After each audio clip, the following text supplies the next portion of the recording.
3 months away, and she waited for me. The first ride back on my Royal Enfield Super Meteor 650. Did I miss her? Let's find out.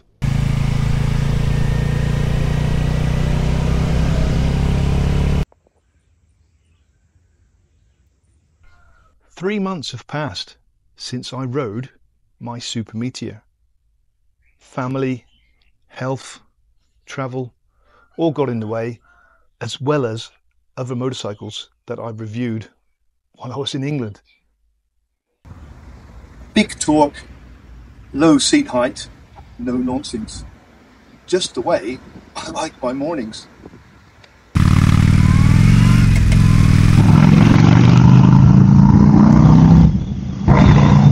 Wow. So to be honest, I am a little bit nervous. The seat height, is it going to be low enough for me? Is the power going to be enough for me after I've ridden these other bikes? So to make it a fair comparison, I have removed my Sahara Seats touring seat. This seat has been excellent. It really has been very good.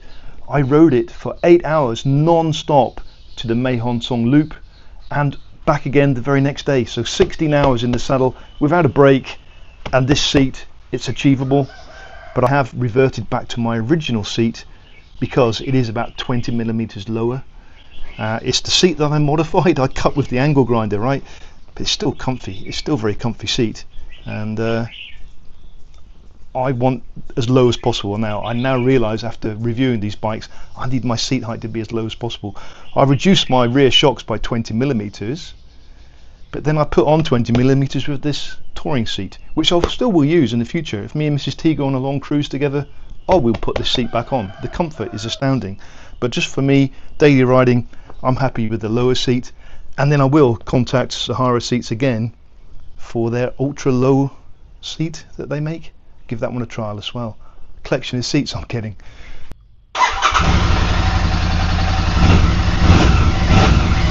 Wow! That has been stood for 3 months with no one starting it in 3 months.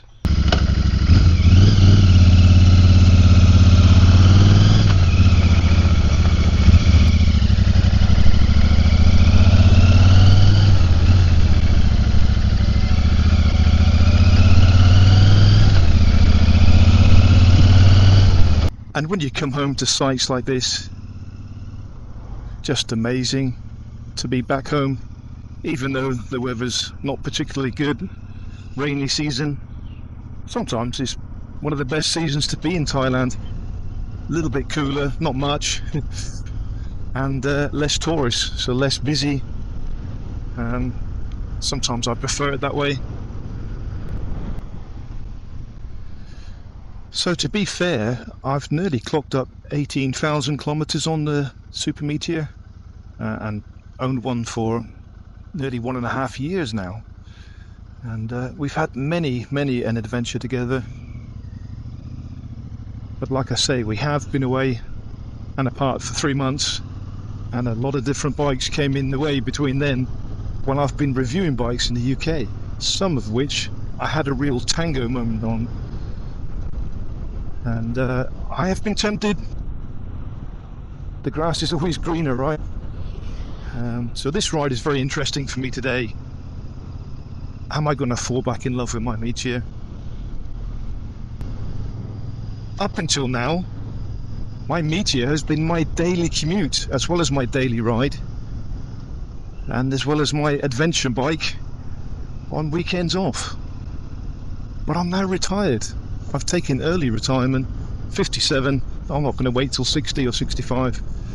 I just feel the time is right now to retire, and YouTube is helping me do that. Thanks to you guys, thanks for your likes and your subscriptions and your comments, is helping this channel grow, and I am starting to earn some money from this channel at last after 2 years of quite a lot of hard work, to be honest, filming and editing. But it's a process that I enjoy, I like to do, I like to share things. I think that's part of my teacher nature, is to present and to to advise and to help people learn. So I'm actually heading into town for a bite to eat.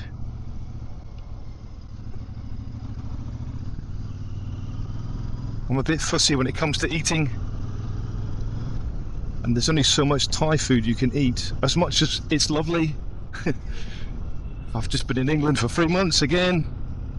I'm missing a bit of English food today, so I'm just going out for an omelette and a salad and a nice coffee, and just contemplate this bike. Today there's no rush to review. When I review a bike in England, there's a lot of time constraints involved, and you've got to get it back in time, ready for the next person to demo the bike. Here, I've got total freedom, total relaxation. Where are you going, you dickhead? Honestly.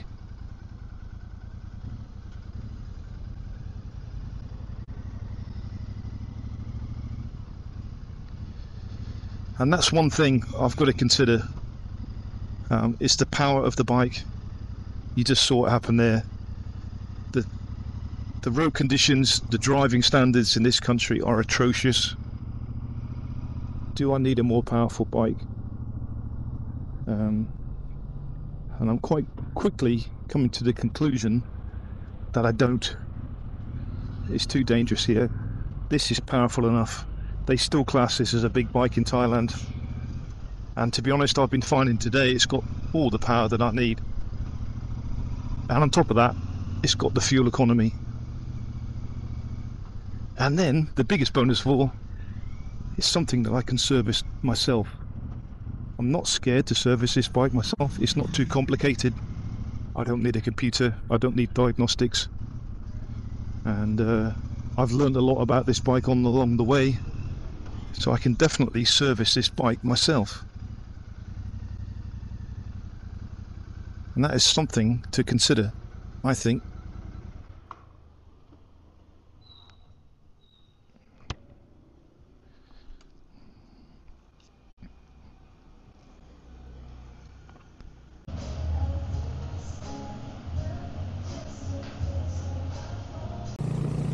The throttle response is smooth, and the RS Tech belt drive, it's still very buttery.